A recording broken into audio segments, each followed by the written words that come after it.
Haleluya,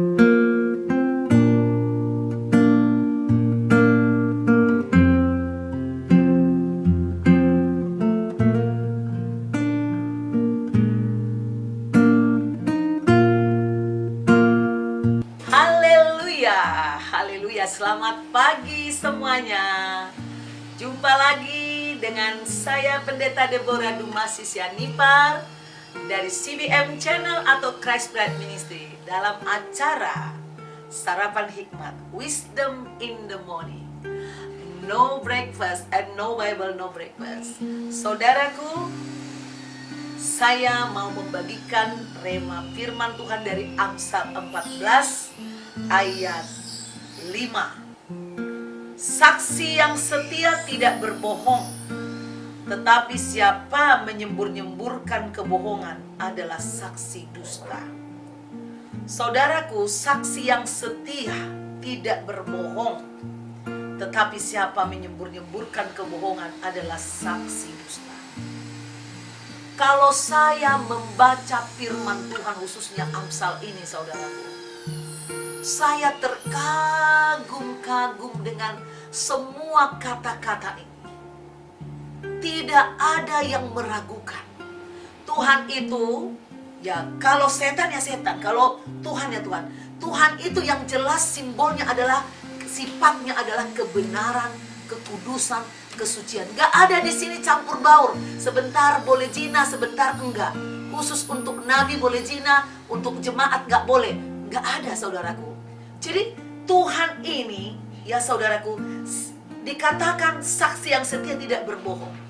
Yesus Kristus diutus Bapa ke dunia. Dia melakukan hanya apa yang diperintahkan oleh Bapa.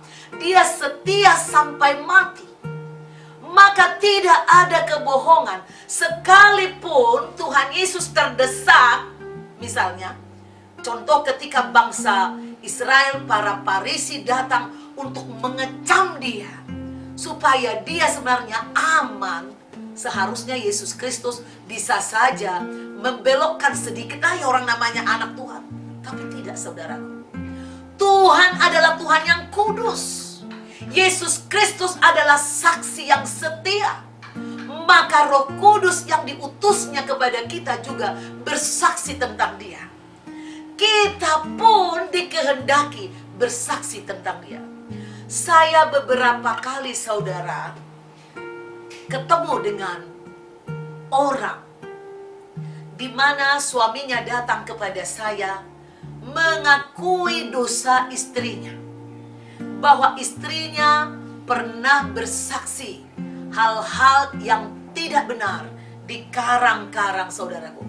Saya melihat ketika ibu yang bersaksi dusta ini masih suka berbohong, walaupun dia pintar berbicara, saudaraku.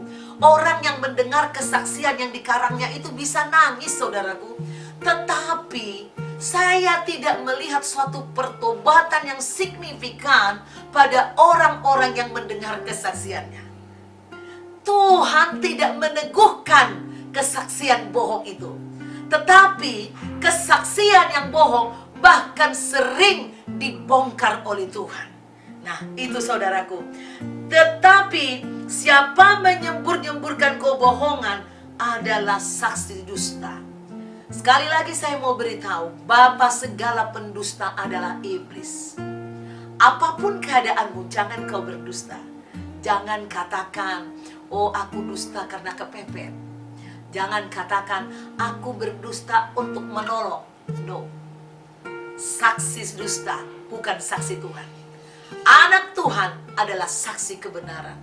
Kristus sangat mampu menyelamatkan. Ketika kita menyampaikan kebenaran dan kita kepepet, Tuhan justru akan menyatakan mujizat. Kita tahu Sadrak, Mesak, dan Abednego diancam mau dibakar dan dilemparkan kepada api yang sangat-sangat panas. Kesetiaan mereka untuk tidak menjadi saksi dusta.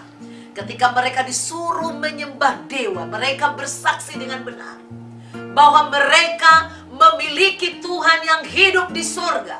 Dan mereka tidak mau mengkhianati Tuhan itu. Mereka tidak mau menyembah patung yang hanya patung yang dibuat manusia. Kesaksian yang benar inilah yang menggerakkan kuasa ilahi turun kepada saksi, sehingga dia diselamatkan dari bencana, dari kematian, dari maut. Bahkan bukan hanya menyelamatkan dirinya. Ketika orang melihat ada kuasa ilahi bekerja di dalam dirinya, orang-orang pun mengikuti imannya dan memuji Tuhan, Raja segala raja, pencipta langit dan bumi. Saudaraku, jadilah saksi yang benar. Sepintar apa kamu bersandiwara, kalau kesaksianmu dusta, lihat, tidak akan ada yang bertobat, tidak akan ada yang berubah. Karena Tuhan ada di mana-mana. Dia tahu apa yang ada di dalam hatimu, dia tahu kebenaran atau tidak. Saudaraku, bagi semua orang yang ahli berdusta, bertobatlah. Itu semua hanya sia-sia, buang-buang waktu, menambah masalah. Dusta itu mendatangkan masalah. Saudara akan ketakutan, dan saudara juga bisa lupa atas dusta saudara. Jadilah saksi kebenaran, karena Kristus adalah satu-satunya jalan hidup dan kebenaran. Dialah teladan satu-satunya yang suci, yang benar. Tidak ada yang seperti dia. Sampai jumpa saudaraku besok pagi. Jika saudara terberkati dengan rema ini, silakan saudara tonton dan tonton dan tonton lagi di YouTube sampai saudara meresap. Lalu saudara klik Christ Bright Ministry, saudara tonton, saudara like, saudara subscribe, dan saudara komen, bagikan kepada banyak orang. Sampai jumpa besok lagi. God bless you.